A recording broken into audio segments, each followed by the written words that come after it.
Is it really worth owning a super bike? Second hand tyres डाल देते bike में। Second hand bikes है ना, ग्रे मार्केट में बहुत चलती है, तो बाद में वही बोलेंगे कि भाई सुपर बाइक वर्थ नहीं है भाई।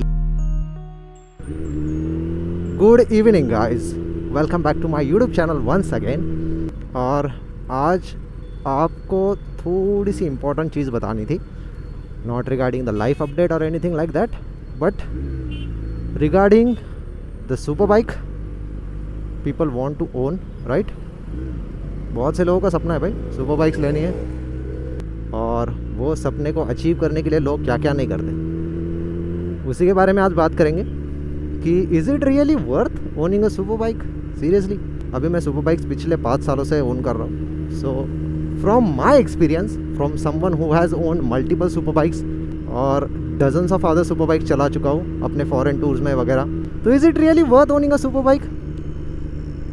इट्स हाई बीम बंद करना रॉन्ग साइड से, ऐसे डिस्टर्ब करते ना लोग बीच में, फिर अपना ऐसा कंसंट्रेशन निकल जाता है कि भाई क्या बात कर रहे थे अपन। सो देखो, वर्थ कब है सुपर बाइक्स ओन करना? When you can actually afford them. और अफोर्ड करने की बात मैं ये नहीं कर रहा हूँ, अफोर्ड करना मतलब ये नहीं EMI पे गाड़ी उठाना, तो लोन करके 3, 4 या फिर 5 सालों के बाद उसका पूरा पेमेंट करके फिर बाइक अपने नाम पे होना, मैं वो बात नहीं कर रहा हूँ। अफोर्ड मीन्स रियल अफोर्ड, मतलब क्या कि भाई आपका माइंडसेट ऐसा होना चाहिए ना भाई, अगर बाइक को किसी पार्ट की ज़रूरत है ना, कितने का पार्ट है भाई? 10,000 का, ठीक है मंगा ले, पैसे ले ले।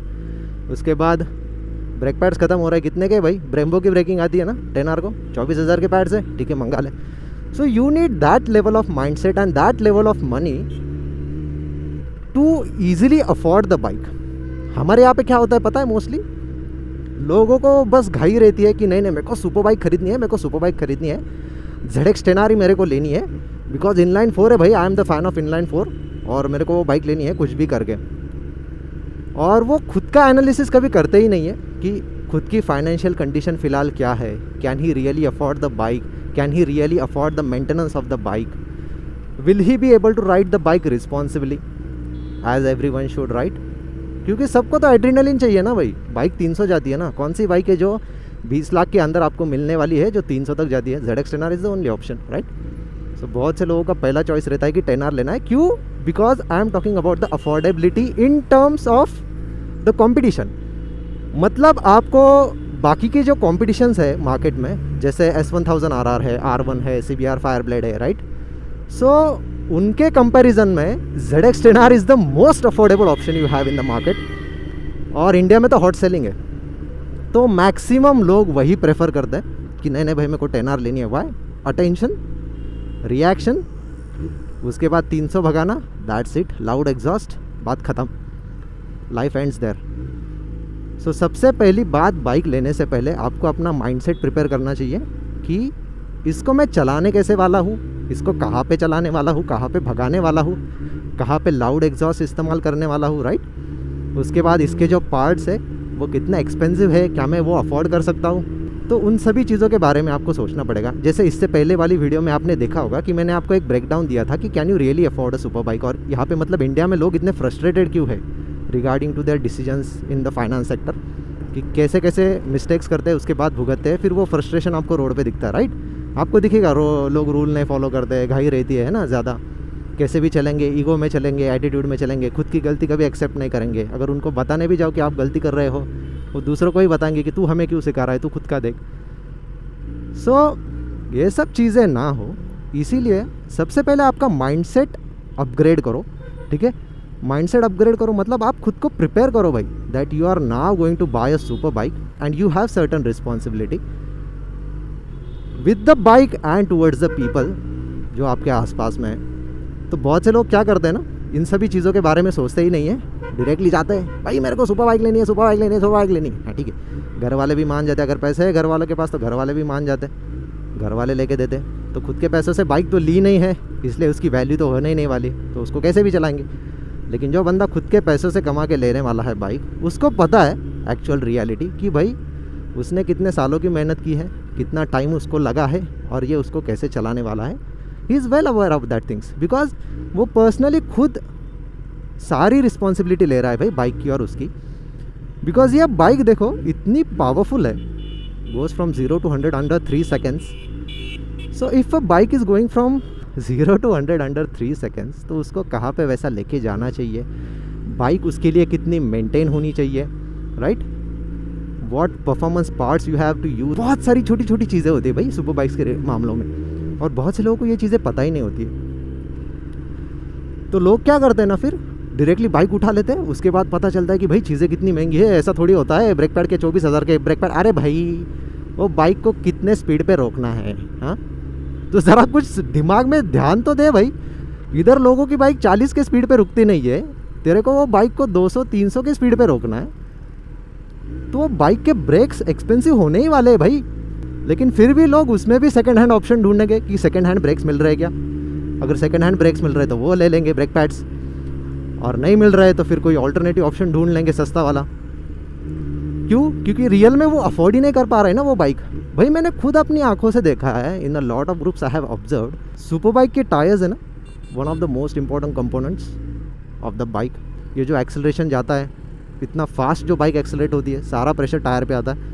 सो आप खुद ही सोचो, अगर बाइक को इतना सारा प्रेशर हैंडल करना है वो टायर को, तो वो टायर की क्वालिटी क्या होनी चाहिए, उसका रबर कितना सॉफ्ट होना चाहिए ताकि रास्ते के साथ उसको ग्रिप बना ही रखनी पड़े। तो in general this parts will be expensive, क्योंकि उनको उस लेवल के स्ट्रेस हैंडल करने हैं, उस लेवल का रिसर्च एंड डेवलपमेंट लगता है, इसीलिए फिर वो चीज़ें महंगी होती है। And considering you are owning a bike which is costing in lakhs, it's obvious कि भाई इसके पार्ट्स हज़ारों में होने वाले हैं। तो आप एक्सपेक्ट मत करो कि भाई हमने बाइक तो ले ली 20 लाख की, लेकिन उसके बाद उसके मेंटेनेंस में हमें इतना खर्चा क्यों आ रहा है। This is the actual reality कि खर्चा इसलिए आ रहा है भाई क्योंकि पार्ट्स ही महंगे हैं, उनको उस लेवल पे काम करना है, उनको उस लेवल का परफॉर्मेंस डिलीवर करना है, that's the reason why the parts are expensive. और लोग बिना एक बार भी सोचे सेकंड हैंड टायर्स डाल देते बाइक में, विदाउट नोइंग उनका मैन्युफैक्चरिंग ईयर क्या है, कब बने हैं टायर्स, टायर्स का कंपाउंड कैसा है, सॉफ्ट है कि हार्ड हो गया है, आंखें बंद करके डाल देते भाई। उसके बाद भगाएंगे। ये सारी चीज़ें करने के बाद फिर आपको पता ही है, आपको ऐसे इंसिडेंट्स के बारे में बहुत सारा सुनने को मिलता है, आप यूट्यूब पे भी देखते हो। नॉट नेसेसरी कि एवरी टाइम कोई इंसिडेंट हो, बाइकर ने सेकंड हैंड पार्टी यूज़ किए हो या फिर कुछ दूसरा यूज़ किया हो, कभी कभी नए बाइक्स का भी होता है। If the person is unskilled, कभी कभी स्किल्स भी किसी काम के नहीं होते भाई। फॉर एग्जाम्पल MotoGP रेसर है, one of the highest skilled person when it comes to riding a motorcycle, even they crash, even they die. ऐसा नहीं है कि स्किल्स आपको हर बार बचाएगी, it's all about luck, skill, बहुत सारी चीज़ें कॉम्बिनेशन में चलती रहती। तो आप खुद ही सोचो, अगर आप ऐसी बाइक ओन करना चाहते हो और लीटर क्लास मशीन जो इतनी फास्ट एक्सलेट करती है, उसको इतने डिस्टेंस में रुकना है, बहुत सारी छोटी छोटी चीज़ें हैं, लोग उसमें कॉम्प्रोमाइज़ करते हैं यार। सेकंड हैंड टायर्स डालेंगे, बैटरी 2000 की डालेंगे, भाई इसमें 10,000 की बैटरी डालती है जो युवासाकी आती है, मैंने देखा है लोग 2-2 हज़ार की बैटरी डालते और वो बैठती भी नहीं है भाई। मैंने खुद एक बार ट्राई करके देखा था कि मेरी बैटरी पूरी डेड हो गई थी, बाइक स्टार्ट ही नहीं हो रही थी, तो मेरे पास कोई ऑप्शन नहीं था, और जो बैटरी मैंने मंगाई इसकी ओरिजिनल, उसको आने के लिए टाइम लगने वाला था। तो मैंने सोचा कि तब तक क्या करूँगा भाई बाइक का, तो मैं गया 2000 की बैटरी खरीद के आया। लेकिन उसको पहले ही बोला मैंने बैटरी वाले को कि भाई अगर बैटरी बाइक में बैठी नहीं तो तू रिटर्न ले ले। बोला ठीक है चलेगा। तो मैं गया, वो बाइक की बैटरी ले आया 2000 वाली बाइक में बिठा दी, बैठी नहीं, आधा इंच का फ़र्क गिरता है। और लोग उसमें भी ऑल्ट्रेशंस करके डालते हैं, वो अंदर का जो कंपार्टमेंट है बैटरी बैठने का, क्योंकि इसकी बैटरी स्पेसिफिक आती है, साइज़ बहुत कॉम्पैक्ट है और उसको वोल्टेज उतना जनरेट करना है, तो बहुत ही कॉम्पैक्ट साइज़ है। क्योंकि अरे तू चुप रहे। तो वो कंपार्टमेंट में वो बैटरी को फिट करना है, क्योंकि सुपर बाइक्स में स्पेस लिमिटेड होती है, आप ज़्यादा बड़ी चीज़ें भी नहीं दे सकते, वेट भी मैटर करता है, तो इसीलिए बैटरी महंगी आती है। Because a different technology is used कि वो साइज़ की बैटरी में उतना पावर जनरेट करे, उतना करंट वोल्टेज जो भी है जनरेट करे। So that's why the things are going to be expensive. लेकिन मैंने देखा है भाई लोग ZX-10R में सस्ती बैटरी डाल देते हैं बिना सोचे समझे, वो कंपार्टमेंट में बैठती नहीं है, उसको ऑल्ट्रेशन करेंगे, थोड़ा सा बेंड वेंड करेंगे, फिर डालेंगे, फिर बिठाएंगे। There is absolutely no need to do that. 10,000 की बैटरी आती है भाई, मंगा लो डाल दो। लेकिन नहीं, हमारा माइंडसेट ही ऐसा है ना कि हम लोग एक्चुअली वो प्राइस को पे ही नहीं करना चाहते।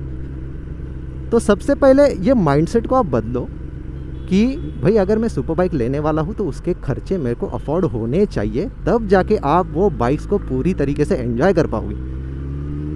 तब तक तो फिर आप यही सुनते बैठोगे कि क्या यार इतना महंगा टायर आता है क्या, इतनी महंगी बैटरी आती है क्या, इतने महंगे पार्ट्स होते हैं क्या। भाई तो बाइक कौन सी ले रहा है उसके हिसाब से ही रहेगा।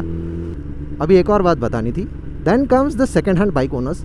देखो मेरे को सेकंड हैंड बाइक के बारे में कोई दिक्कत नहीं है, और मैं बोल भी नहीं रहा कि हमेशा ब्रांड न्यू बाइक ही लेनी चाहिए। बहुत से टाइम सिचुएशंस ऐसी होती है कि बंदा नहीं ले पाता तो वो सेकंड हैंड बाइक लेता है। बट सेकंड हैंड बाइक का मैं बता देता हूँ। अगर फॉर एग्जांपल 10R है तो आजकल जितनी भी बाइक्स या कार्स लॉन्च हो रही है 15 साल की उनकी लाइफ एक्सपेक्टेंसी है और हम लोग 15 साल का रोड टैक्स भरते हैं, राइट।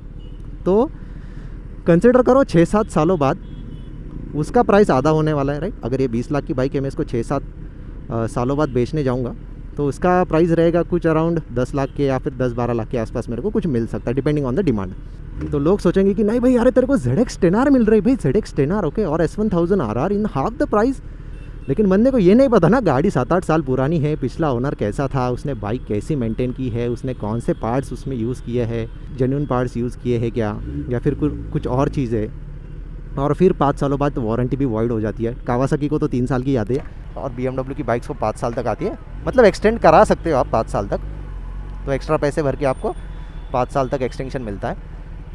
लेकिन उसके बाद भी बाइक का तो उतना एज हुआ है ना भाई, पार्ट्स का उतना वेयर एंड टियर तो हुआ है। तो जब आप सेकेंड हैंड बाइक लोगे तो सेकेंड हैंड बाइक लेने के बाद बाइक ज़्यादा खर्चा निकालने वाली है, क्योंकि हर एक पार्ट की लाइफ होती है। बाइक में जो भी पार्ट्स बैठते हैं every part has a certain life, और मैक्सिमम 5-6 सालों के बाद प्लास्टिक की चीज़ें सब टूटने लगती है, मेटल चीज़ें थोड़ी टिकी रहती है, लेकिन फिर भी दे कैन कैच रस्ट, बहुत सारी अलग चीज़ें। तो आप वो बाइक जाके लेके आते हो 10 लाख में, ठीक है, 10 लाख में लेके आते हो, फिर बाद में पता चलता है कि अरे भाई इसके तो टायर घिसे हुए हैं, अभी 40,000 के टायर कैसे डालूँ इसमें, है ना, इसके तो ब्रेक पैड्स भी घिसी हुई है, इतने महंगे कैसे आते। भाई गाड़ी पुरानी हुई है, पार्ट्स की प्राइस वही है या तो बढ़ने वाली है, ठीक है, बिकॉज 5-6 साल हो रहे हैं, टाइम बढ़ रहा है, इन्फ्लेशन बढ़ता है, पार्ट्स की प्राइस भी बढ़ती है। तो आपने सेकेंड हैंड गाड़ी तो ले ली सपना पूरा करने के लिए, लेकिन आपको अभी पता चल रहा है कि भाई अभी इसके पार्ट्स तो इतने एक्सपेंसिव है। मतलब ये तो वही बात हुई कि दिल्ली से 5-6 लाख में ऑडी मर्सिडीज खरीद ली पुरानी वाली, और उसमें खर्चा ही 7-8 लाख का निकल रहा है। मतलब जितने की गाड़ी ले रहे हो उससे ज़्यादा तो खर्चा ही निकल रहा है ना। तो ये रीज़न होता है भाई उसके लिए। तो मैं यही सजेस्ट करूँगा कि अगर आप ऐसी चीज़ों के बारे में सोच रहे हो, सुपर बाइक्स लेना, उनको अफोर्ड करना, this is a life style, ठीक है। ये कोई मतलब हम बोलते हैं ना, हमारे इधर बोलते शौक है भाई, हाँ ठीक है शौक ही है, पैशन भी है, लेकिन शौक भी है, पैशन के साथ साथ शौक भी है। क्यों? क्योंकि ये आपका सपना हो सकता है। बहुत से लोगों के लिए शो ऑफ भी होता है भाई। सुपर बाइक्स मैक्सिमम लोग तो मैंने देखा है शो ऑफ के लिए लेते हैं, इसलिए हेलमेट वेलमेट गियर वेयर कुछ पहनते नहीं है उस पर, बिकॉज उनको शो ऑफ करना है ना। A real rider will always be in a proper riding gear, सारी चीज़ें वो देखेगा कि क्या है कैसा है, क्योंकि उसको लोगों को दिखाने के लिए वो बाइक नहीं चलानी है भाई, उसको खुद के एन्जॉयमेंट के लिए, खुद के हैप्पीनेस के लिए वो बाइक चलानी है, तो वो रिस्पॉन्सिबली ही चलाएगा। तो ये जो बोलने वाला था मैं आज के टॉपिक में, क्या है, सेकेंड हैंड बाइक्स कम कॉस्ट कर सकती है बहुत, लेकिन उस लेवल का खर्चा भी निकाल सकती है। तो आप ये स्कैम वैम में मत पड़ो भाई। बहुत से टाइम सेकेंड हैंड बाइक्स है ना ग्रे मार्केट में बहुत चलती है। मतलब जैसे मैंने भी अपनी बाइक जो बेची है पिछली वाली, वो अभी तक ओनर्स ने उनके नाम पे ट्रांसफ़र नहीं करवा ली है। अगर वो सामने बेच देते तो मेरे नाम पे ही गाड़ी रहेगी, लेकिन अभी तीसरा ओनर एक्चुअल में होगा, लेकिन आरसी पे तो फर्स्ट ओनर ही दिखेगा, क्योंकि उनको वापस बाइक बेचने के बाद, यूज़ करने के बाद पैसा उतना मिलता है ना। जैसे ही ओनर्स बढ़ेंगे बाइक पे, पैसा उतना कम होगा। तो आप इन सारी चीज़ों के बारे में एक बार सोचो कि आप किससे बाइक ले रहे हो, सेकंड हैंड लेने वाले हो तो किससे लेने वाले हो, बंदा कितना भरोसे वाला है। भरोसे वाले ही हमेशा, आपको पता है ना क्या होता है, खड़ी वाले ही होते हैं। और सुपर बाइक्स चलानी है, कहाँ पे चलानी है, कैसी चलानी है, सारी चीज़ों के बारे में पहले स्टडी कर लो। पार्ट्स कितने एक्सपेंसिव है, इसका मेंटेनेंस कितना रहने वाला है, आप रियल में इसको अफोर्ड करने वाले हो कि नहीं। नहीं तो फिर बहुत से लोग क्या करते हैं, लोन पे गाड़ी उठा लेते हैं, है ना। सुपर बाइक्स उठाएंगे आधे कीमत में, सेकंड हैंड गाड़ी उठाएंगे, या फिर जो लोग ले सकते हैं नई गाड़ी वो नई गाड़ी लेंगे। लेकिन जब पता चलेगा कि खर्चा इतना है उसमें, उससे पैसा ही नहीं आ रहा कुछ, तो क्या करेंगे, एग्जॉस्ट डालेंगे, जाओ मार्केट में करो पब्लिक रिएक्शन, क्योंकि पता है ना व्यूज़ का पैसा मिलता है। तो फिर वो गाड़ी को मेंटेन रखने के लिए या फिर अफोर्ड करने के लिए जो लेवल पे गिर सकते हैं वो लेवल पे गिरेंगे, and which is not at all practical. और होता क्या है भाई, उनको फ़र्क नहीं गिर रहा है ना भाई, उनको थोड़ी ना फ़र्क गिर रहा है कि लोगों के पास गलत इन्फ्लुएंस पहुंच रहा है। उनको तो बस यही मैटर करता है कि भाई कैसे तैसे करके मेरे को ये गाड़ी के पैसे वसूल करने हैं, तो वो ये सारी चीज़ें करेंगे, इन सारी चीज़ों पे फोकस करेंगे। और एंड कंज्यूमर तो आप ही हो ना भाई, आप ही तो सारा कंटेंट कंज्यूम कर रहे हो, तो आपको क्या लगेगा भाई, देख आपको पता नहीं होता है बाइक प्री ओन्ड है, सेकंड हैंड है, कैसी है, थर्ड हैंड फोर्थ हैंड जो भी है, बस बंदे के पास बाइक है, उसके पास एग्जॉस्ट है, उसको अटेंशन मिल रहा है। लेकिन एक्चुअल में ऐसा नहीं है। वो अटेंशन क्यों मिल रहा है, वो अटेंशन के लिए क्या क्या कर रहा है, अगर आप ऑब्ज़र्व भी करो ना खाली कि बंदा ये सीरियसली अटेंशन के लिए कर रहा है या फिर पैसे कमाने के लिए कर रहा है, आपको हरकतों से पता चल जाएगा, राइट। मैं आज भी जाके मेरे को पता है कि मार्केट में मैं इसको लेके जाऊँ, डीपी किलर हटा दूँ, बाइक को रैप करूँ, बहुत सारे लोग देखने वाले, मेरे पास रिएक्शन आने वाले हैं और मेरे को पता भी है वो कंटेंट बहुत सारा चलने वाला भी है। But it is my personal decision कि मेरे को वो सब चीज़ें नहीं करनी है, बिकॉज मैंने ये पैसा कमाने के लिए थोड़ी ना बाइक ली है भाई, मैंने अपने एन्जॉयमेंट के लिए ली है। और रही बात अभी यूट्यूब पे आने के बाद ब्लॉग्स डालने की, तो ये भी बोल देता हूँ, मैं चाहता तो ब्लॉग 4 साल पहले भी डाल सकता था जब मैंने पहली सुपर बाइक ली थी। और मेरी जर्नी भी इतनी एक्साइटिंग थी भाई कि मैं हर साल 6-6 महीने में बाइक्स ले रहा था। तो मैं सारी चीज़ों को सोशल मीडिया पे डालता तो वो एक ट्रेंड ही बन जाता ना, जो आजकल लोग कर रहे हैं कि भाई देख एक और सुपर बाइक ले ली, भाई देख 10R ले ली, भाई देख 10R के बाद 3 महीने बाद S1000 ले ली, भाई देख चौथी बाइक ले ली, भाई देख 5वीं बाइक ले ली। तो ये ट्रेंड ही चल रहा है आजकल। उसमें मोटो ब्लॉगिंग कहाँ है भाई? ये तो बस आप दिखा रहे हो कि आप कितनी बाइक खरीद सकते हो, इससे ज़्यादा क्या दिख रहा है? इससे ज़्यादा तो कुछ दिख ही नहीं रहा वीडियोज़ में। और लोगों को फिर क्या लगता है ना कि लोग उनको ज़्यादा अटेंशन क्यों देते हैं? बिकॉज लोगों को एक्साइटमेंट रहती है कि भाई ये बंदा इतनी बाइक्स कैसे खरीद रहा है, ये क्या कर रहा है। फिर लोग जाके उनके व्लॉग्स देखते हैं तो उनको लगता है कि भाई इनसे कुछ ऐसा सीखने को मिलेगा ताकि हम भी पैसा कमा पाए। बट एक्चुअल रियलिटी आपको भी पता है, वो व्लॉग्स में आपको कुछ वैल्यूएबल इन्फॉर्मेशन मिलेगी ही नहीं, खाली शो ऑफ ही मिलेगा। इतना पैसा है, इतनी गाड़ी है, इतने का खर्चा है। What I personally believe is I am not against any YouTuber. भाई मेरे को किसी के साथ कॉन्ट्रोवर्सी भी नहीं करनी, मेरे को किसी के खिलाफ बोलना भी नहीं है। This is what I am talking as a consumer, क्योंकि मैं भी ब्लॉग्स देखता हूँ भाई बाकी लोगों के, मैं भी कंटेंट कंज्यूम ही कर रहा हूँ ना। So at the end of the day I am a consumer as well as producer, क्योंकि मैं वीडियो भी डाल रहा हूँ यूट्यूब पे। तो मैं अगर कंज्यूमर हूँ और मैं देख रहा हूँ कि ये सब सारी चीज़ें हो रही है, और अभी तो हम लोग इतने मैच्योर हो गए हैं कि हमें सही गलत का डिफरेंस समझ में आता है। लेकिन बच्चों का क्या भाई, उनको सही और गलत में समझता ही नहीं है ना डिफरेंस। तो उनके सामने जो चीज़ रहेगी उनको वही दिखेगा। तो मैं चाहता हूँ कि भाई एटलीस्ट जो भी यूट्यूब पे लोग वीडियो देखें, सारी वीडियो ऐसी ही ना देखो कि भाई the life is all about buying and selling super bikes. No, this is a lifestyle. ऐसा नहीं है ये बाइक लेने के बाद इसको 300 भगाना है ना, फिर किसी तो भी कोने में जाके मर जाना है, ऐसा नहीं है कहीं पे क्रैश वैश करके। This is a life style. Bike लेने तक आपका बाइक लेने का ड्रीम हो सकता है, तो आप वो ड्रीम के लिए कितने सालों की मेहनत करते हो वो मैटर करता है। और असली चीज़ तो तब चालू होगी जब आप ये बाइक ख़रीद लोगे और इसको चलाओगे, क्योंकि तब मैटर ये करेगा ना कि आप इसको कितने लंबे टाइम तक चला सकते हो। अभी देखो मैं रियलिटी दे देता हूँ आपको, मेरी बाइक कितनी चली है पता है? 20,551 किलोमीटर। तो मतलब 3-3.5 सालों में मैंने अपने बाइक को लगभग 20,000 किलोमीटर चला लिया है। तो आप खुद ही सोचो, अगर मैं जब से बाइक ली है डिलीवरी से लेके आज तक मैं 20,000 किलोमीटर के सारे ब्लॉग्स डालता I could have already been at millions of subscriber. लेकिन नहीं, जैसा मैंने आपको बोला कि भाई this bike is for my personal enjoyment, और ये जो ब्लॉग वगैरह डालना है I am doing it because I want to educate people कि भाई सही गलत में डिफरेंस आपको खुद को चूज़ करना है। देख तो आप ही रहे हो ना, तो डिफरेंस आपको समझना है कि भाई क्या सही है क्या गलत है, क्या देखना है क्या नहीं देखना है, ये आप लोगों के हाथों में है। मैं थोड़ी बोल रहा हूँ मेरे वीडियोस देखो, मेरे वीडियोस तो वही लोग देख रहे हैं जिनको एक्चुअली में रिलेट हो रहा है, ये बंदा सही बात कर रहा है, ऐसा करना चाहिए, तो वही लोग मेरे को सब्सक्राइब करेंगे, वही लोग मेरा वीडियो देखेंगे। जिनको नहीं पसंद आएगा, जो लोग मार्केट रिएक्शन वगैरह के वीडियोस देखने आते हैं, वो आएंगे मेरे चैनल पे, उनको दिखेगा कि नहीं भाई इसमें कुछ है ही नहीं वैसा कुछ, तो नहीं करेंगे सब्सक्राइब, दूसरा कंटेंट देखेंगे ना।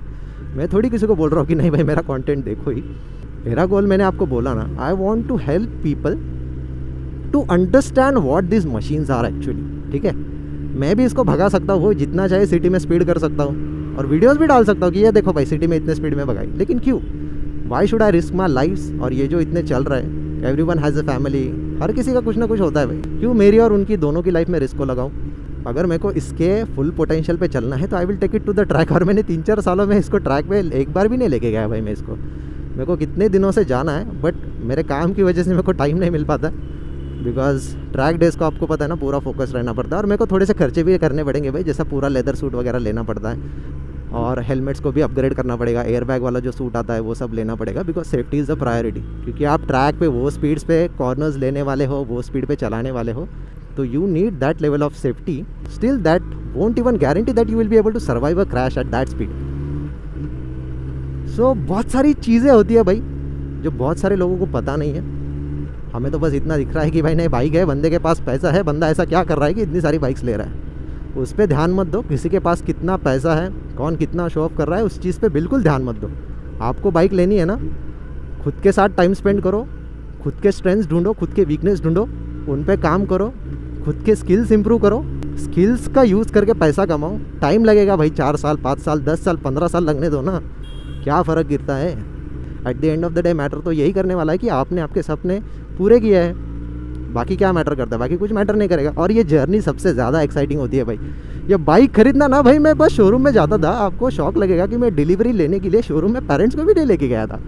I was the only one showroom में, मतलब कोविड का टाइम था, मैं अकेला ही गया भाई शोरूम में। मस्त लोग शोरूम वाले भी शौक थे कि भाई बंदा 20 लाख की गाड़ी ले रहा है और इसके साथ कोई भी नहीं है, अकेला ही आया है। बिकॉज जनरली लोग बहुत सेलिब्रेट वगैरह करते हैं ना, तो मेरा ऐसा नहीं है भाई। I don't like celebrating things. मेरा कैसा होता है कि भाई हाँ ठीक है, ये बाइक मैं अपने लिए ले रहा हूँ, अपने लिए चला रहा हूँ, अपने लिए कर रहा हूँ, and I should be happy. और अंदर से बोल रहा हूँ, आई मीन रियल हैप्पीनेस, कि जो हम बोलते हैं ना कि नहीं नहीं भाई मेरे को दिल से खुशी हो रही है ये चीज़ करने के लिए, तो वो ज़्यादा मैटर करता है। क्योंकि क्या भाई, बाइक मटेरियलिस्टिक है, ये भी फाइनाइट है, ऐसा थोड़ी ना इनफाइनाइट है। फाइनाइट नंबर में है, फाइनाइट सालों के लिए ही चलेगी, उसके बाद इसका भी यही होने वाला है, स्क्रैप ही होने वाला है। बट मैटर ये करेगा कि आप कितने टाइम के लिए ये बाइक को एंजॉय कर पाओ। सो अगर मैं 4-5 साल ये बाइक को रख रहा हूँ, 4-5 साल चला रहा हूँ, तो इसीलिए मैंने बोला ना कि भाई मेरे को ये बाइक के साथ एक्सपीरियंस मैटर करता। मेरे को बाइक के साथ जाके शो ऑफ करना, मार्केट रिएक्शन, वो कब तक याद रहेगा भाई। बट जो मैंने इसके साथ जर्नीज़ की है, जो मैंने इसके साथ राइड की है, जो मेरा और इसका एक कनेक्शन बन चुका है, ये कभी ना कभी टूटने वाला है, मेरे को भी पता है, ये बाइक को भी अच्छे से पता है। Being a non living thing still it has my energy, क्योंकि मैं इसको चलाता हूँ तो मेरी एनर्जी भी इसके अंदर ही है, right. I don't know if you believe in energies and all that, but I am a high believer of energies. Energies होती है भाई, पॉजिटिव होती है, निगेटिव होती है। So I am a high believer of energy. और मेरे को यही लगता है कि भाई अपन जिस चीज़ के साथ जितना ज़्यादा टाइम स्पेंड कर रहे हैं ना, उस चीज़ को अपन उतनी एनर्जी दे रहे हैं अपनी।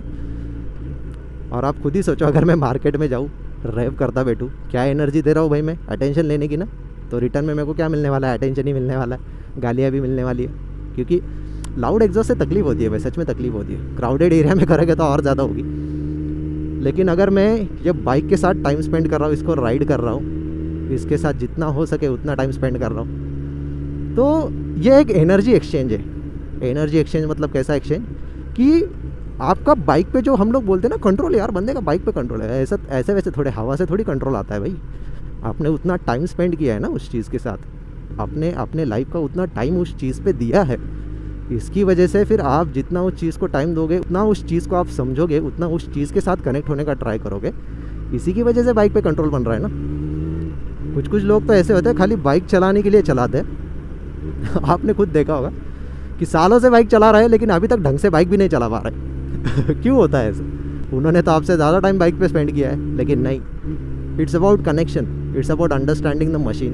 भाई देखो, आज मैं बातें बहुत ज़्यादा कर रहा हूँ, बट ये मेरे को जेन्युइनली बताना था क्योंकि ये मेरी अंदर की फीलिंग्स है। और मेरे को मालूम है जो भी लोग मेरे वीडियोस देखते हैं उनमें से बहुत से लोग ऐसे हैं जो इस चीज़ को रिलेट कर पाते हैं कि हाँ भाई ये एक्चुअल में ऐसी चीज़ है, इसीलिए मैं ये बोल रहा हूँ। नहीं तो आज मैं कर सकता था भाई, डेली ऑब्जर्वेशंस कर सकता था, क्या लोग कर रहे हैं, कुछ ना कुछ गलतियाँ कर रहे हैं, बता सकता था। बट मेरे को थोड़ी सी इन्फॉर्मेशन देनी थी आज कि आप ऐसे ट्रैप्स में मत फंसो, सुपर बाइक लेने के चक्कर में ऐसे डिसीजंस ना लो कि उसकी वजह से आपको आगे लाइफ में गलतियाँ करनी पड़े।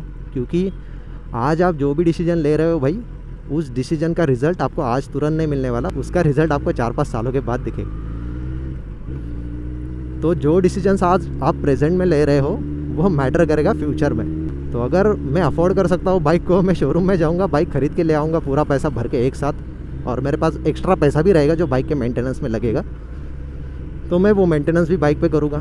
तो I am like secured for the future. तो मेरे को सोचना नहीं पड़ेगा भाई कि बाइक मेंटेन रखने के लिए पैसा कहाँ से लाऊं, because I already have it, right. लेकिन जो लोग आज ऐसा डिसीजन लेंगे, अकाउंट में पैसा तो है नहीं लेकिन फिर भी बाइक लेनी है लोन पे, ले आएंगे बाइक, और जब पता चलेगा कि भाई कंटेंट डाल रहा हूँ लेकिन व्यूज़ नहीं आ रहे, कंटेंट डाल रहे लेकिन पैसे नहीं आ रहे, स्ट्रगल तो बहुत करना पड़ रहा है इस चीज़ में भी, तब समझ में आएगा कि भाई ये तो गलत डिसीजन हो गया। मैंने बाइक तो ले ली लेकिन इसको अफोर्ड नहीं कर पा रहा हूँ, इसको मेंटेन नहीं कर पा रहा हूँ, अब क्या करें।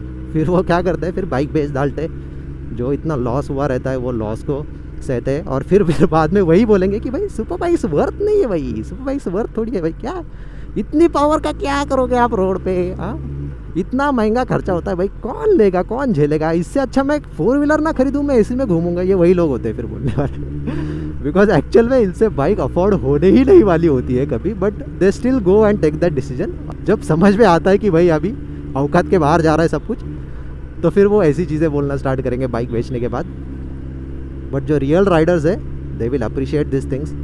उनको पता है भाई वो पैसा किस चीज़ में भर रहे हैं, ठीक है, वो किस चीज़ के लिए पैसा दे रहे हैं। वो लोगों के अटेंशन के लिए पैसा नहीं दे रहे, वो शो ऑफ करने के लिए पैसा नहीं दे रहे, वो खुद के हैप्पीनेस के लिए वो पैसा इन्वेस्ट कर रहे हैं। इसीलिए जो रियल सुपर बाइक राइडर है ना, उसके लिए ये बाइक इन्वेस्टमेंट है भाई, उसके लिए खर्चा नहीं है। For me this is investment, मेरे लिए लाइबिलिटी नहीं है भाई इतना खर्चा मांग रहे। आपने देखा होगा मेरे ब्लॉग्स में, शोरूम में जा रहा हूँ, सर्विसिंग, फोक ऑयल, जो भी काम था, कितना 18,000 टिके जाके दे दिया।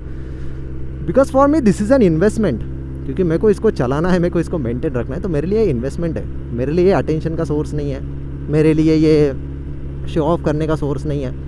मैंने पिछली वीडियो में भी बोला है, मेरे को शो ऑफ करना रहता तो मैं कितना शो ऑफ कर सकता हूँ भाई, चाहे जितना शो ऑफ कर सकता हूँ। ये देखो मैंने अभी पैर में पहने 50,000 के जूते, ये 25,000 का जैकेट है, ये राइनॉक्स के ग्लव्स 5,000 के, ये राइडिंग जीन्स 140 यूरो की है जो अभी यूरोप से ली थी। तो शो ऑफ करने के लिए हमारे पास बहुत सारी चीज़ें भाई। मैं जो हेलमेट पहनता हूँ हेलमेट भले ही 10,000 का है, मेरे पास वैसे 5-6 हेलमेट पड़े हैं, 10,000 से लेके 50-60,000 तक सारे हेलमेट है मेरे पास, 3-4 ब्रांड्स के अलग अलग। तो फॉर एग्जांपल अभी ये हेलमेट मैंने KYT का लिया है, TT कोर्स, 10,000 का हेलमेट है, ठीक है। ये 10,000 के हेलमेट पे मेरे पास 40,000 का कैमरा है, 40,000 के कैमरा पे मेरे पास 5,000 का माइक अडेप्टर है, उसके बाद 2-4 हज़ार का माइक्रोफोन है, उसके बाद जो मैं इंटरकॉम यूज़ करता हूँ सेना 50S, वो अपने इधर 35,000 का एक यूनिट आता है तो मतलब आप हेलमेट गायब भी करते हो ना मेरा करो मत वैसे, लेकिन क्योंकि मैं ऐसी चीज़ें छोड़ के जाता नहीं हूँ, तो मतलब मैंने हेलमेट के अंदर ही कितना पैसा फूका ये सेटअप बनाने के लिए। सो जस्ट इमेजिन अगर मेरे को शो ऑफ करना रहता तो मैं कितना शो ऑफ करता। भाई देख तू, मेरा तो हेलमेट भी तेरे गाड़ी से महंगा है, ऐसा बोल सकता हूँ भाई, लेकिन कोई ज़रूरत नहीं है। तो अगर शो ऑफ करना रहेगा तो बहुत कर सकते भाई, बहुत से लोग करते भी है। मैं ये सब चीज़ें इसलिए बता रहा हूँ, शो ऑफ करने के लिए नहीं बता रहा भाई, नहीं तो बोला कि क्या तू खुद तो बता रहा है अभी शो ऑफ ही कर रहा है। मैं शो ऑफ करने के लिए नहीं बता रहा हूँ, मैं ये चीज़ें इसलिए बता रहा हूँ because this are part of your safety. तो आप सुपर बाइक लोगे जब, तो खाली आपको बाइक के लिए 20 लाख नहीं भरना है। अगर 10R ले रहे हो तो खाली 20 लाख 10R के लिए नहीं भरने आपने, आपको एडिशनल खर्चा करना है आपके सेफ्टी गियर्स पे, ठीक है, because that's the thing that is going to save you. अब मेरे को कितने सारे लोग बोलते हैं भाई तू क्या सिटी में गियर पहन के घूमते, तेरे को गर्म नहीं होता क्या, ये नहीं होता क्या, हर बार तू गियर में ही घूमता है, कैसे चलता है तेरे को। भाई मैं ये गियर अपने सेफ्टी के लिए पहन रहा हूँ, किसी के ओपिनियंस के लिए नहीं पहन रहा। क्योंकि जब मैं तो ठीक है भाई, मैं स्पीड लिमिट में चल रहा हूँ, अपने एकदम हिसाब से चल रहा हूँ, लेकिन लोग आपने देखा है वीडियो में खुद आके पीछे से उड़ाते, तो तब क्या करोगे जब आप गिरोगे। वो तो स्लो स्पीड में था बहुत, अगर कोई हाई स्पीड में आके उड़ा दिया तो क्या करोगे, तब तो आपका क्रैश होने ही वाला है ना। भले ही आप सारे रूल्स फॉलो कर रहे हो, एकदम इज्जत से चल रहे हो, लेकिन आसपास वाले लोग नहीं ना भाई उस तरीके के। तो जब क्रैश होगा तो ये लोगों के ओपिनियन जो बोल रहे थे तू गियर क्यों पहनता है, तो ये ओपिनियन मैटर करेगा या फिर आपके गियर्स। तो गियर से आपको बचाएंगे ना, लोगों के ओपिनियंस बचा नहीं सकते आपको। तो इसलिए जब आप बाइक लोगे तो गियर्स पे भी इन्वेस्ट करो, और अच्छे क्वालिटी की गियर्स में इन्वेस्ट करो। 20 लाख की बाइक ले रहे हो तो 3 लाख रुपए साइड को निकाल के रखो भाई, हेलमेट गियर सब करने के लिए। Because at the end of the day आपकी लाइफ ज़्यादा प्रेशियस है इन सारी चीज़ों से। तो जो भी लोग आखिर तक ये वीडियो देख रहे हैं, मेरे को पता है मेरा मैसेज उनके पास जा रहा है, and that's what matters to me. क्योंकि हर लोग ये मैसेज नहीं समझ पाएंगे, बहुत चंद लोग होंगे उंगलियों पे गिनने वाले जिनके पास ये मैसेज जाएगा और उनको एक्चुअल में समझेगा भाई कि हाँ ये बंदा क्या बात करना चाहता। नहीं तो फिर क्या भाई, मैं DB किलर निकाल के अभी फटाफट रिएक्शन ले सकता हूँ जितने चाहे उतने, लेकिन बीइंग अ ट्रू बाइकर मेरे को यही आप सभी को बताना है क्या करना है भाई। धीरे से ही किया मैंने अरे वाह, अच्छा एग्जॉस्ट है बुलेट का, लेकिन रुक जाओ ज़रा, सिग्नल अभी लाल है। So to all the future bikers, this is my message to all of you. जो भी आप फ्यूचर में बाइक लोगे, डजेंट मैटर, यूट्यूब पे ये वीडियो पड़ी रहने वाली है अगले 5 साल 10 साल जितना भी टाइम रहेगा। जिनको भी देखनी रहेंगी आके एक बार देखो। बाइक लेने से पहले तो ज़रूर देखो कि हाँ तू भगा ले भाई, मेरे को नहीं भगानी है बाइक। तो अरे हाँ भाई, मैं क्या क्या करूँ, मैं इतनी जगह होती है लोगों को जाने के लिए, फिर भी पीछे आके पॉप अप करना पड़ता है। भाई आप मत चार्ज हो जाना और वो पैर ऊपर रखो, अगर गड्ढा आया ना नीचे, बाइक गई ना, एक तो चप्पल पहनी है, पैर का ऐसा टुकड़ा गिर जाएगा नीचे। पता नहीं अभी अंधेरे में कैसा दिख रहा है, बट आई होप कि आपको समझ में आ रहा है मैं क्या बोलना चाहता हूँ। So dear future super bikers, ride responsibly, ये गाड़ी भागती है, भगाओ। मैं ऐसा नहीं बोल रहा कि गाड़ी लेने के बाद इसको स्पीड लिमिट में ही चलाओ, भगाओ, लेकिन मेक श्योर आपको वो पता हो सराउंडिंग कैसी है, हाईवेज कैसे है, ऑब्स्टेकल्स कैसे आ सकते हैं, सारी चीज़ों के बारे में सोचो। व्हाट मैटर्स इज़ कि आप ये बाइक को जितने लंबे समय तक एंजॉय कर सको उतने लंबे समय तक एंजॉय करो, ये सबसे ज़्यादा मैटर करता है। ऐसा नहीं है आपने कल 10R लेनी है और परसों क्रैश करके मर जाना है, ऐसा नहीं है भाई। सपना वहीं पे ख़त्म नहीं होता है, बाइक लेने के बाद तो असली सपना शुरू होता है, जो मैं आज भी जी रहा हूँ। And I am very grateful for that, क्योंकि मैं अप्रिशिएट करता हूँ चीज़ों को। आप भी वही सीखो, अप्रिशिएट करना सीखो। आप जितना ज़्यादा चीज़ों को अप्रिशिएट करोगे उतनी ज़्यादा लंबे समय तक चीज़ें टिकेंगी। और ये बाकी जितने भी लोग हैं जो बोलते, जिनको जो बोलना है बोलने दो भाई, कोई फ़र्क नहीं गिरना चाहिए आपको। This is your life, this is your choice. आपकी happiness is the top priority, आपकी safety is the top priority. बाकी क्या है लाइफ में, क्या है भाई, जब तक शरीर में जान है तब तक जहान है। सो थोड़ा सा इमोशनल मैसेज भी है इसमें। आई होप जो मैसेज मेरे को बताना था वो मैं बता पाया हूँ इस वीडियो में। अगर आपके कुछ और ओपिनियंस है तो आपको कमेंट सेक्शन तो है ही नीचे, आप मुझसे बातें कर सकते हो कमेंट सेक्शंस में। आपको क्या लगता है, अगर कोई पॉइंट मैंने मिस कर दिया होगा, क्योंकि देखो बाइक चलाते वक्त मेरे को रास्ते पे भी ध्यान देना पड़ता है। सो इट्स नॉट पॉसिबल कि हर पॉइंट में कवर कर ही पाऊँ, और मैं दुनिया का सबसे नॉलेजेबल बंदा भी नहीं हूँ भाई। आई am a learner and I will always be a learner. तो आपसे भी बहुत सारी चीज़ें हो सकती है जो मैं आपसे सीख सकता हूँ। तो कमेंट सेक्शन तो है, नीचे कमेंट करो, बताओ आपको क्या लगता है। अगर ऐसा कुछ पॉइंट हो जो मैंने मिस किया हो, नीचे कमेंट में बता दो, अगले वीडियो में मैं ऐड कर दूंगा। So I hope you all enjoyed this video. पसंद आ गया हो तो लाइक ज़रूर करना। बाकी की चीज़ें आपको पता है, मैं अभी बोलने नहीं वाला। सब्सक्राइब करना है तो करो, नहीं करना है तो नहीं करो भाई। कोई मतलब किसी को फोर्सफुली नहीं बोलते हम लोग। Husky wow. So let's go and क्या भाई, अगले वीडियो में मिलते हैं, ठीक है। तब तक के लिए bye bye, take care and as usual ride safe.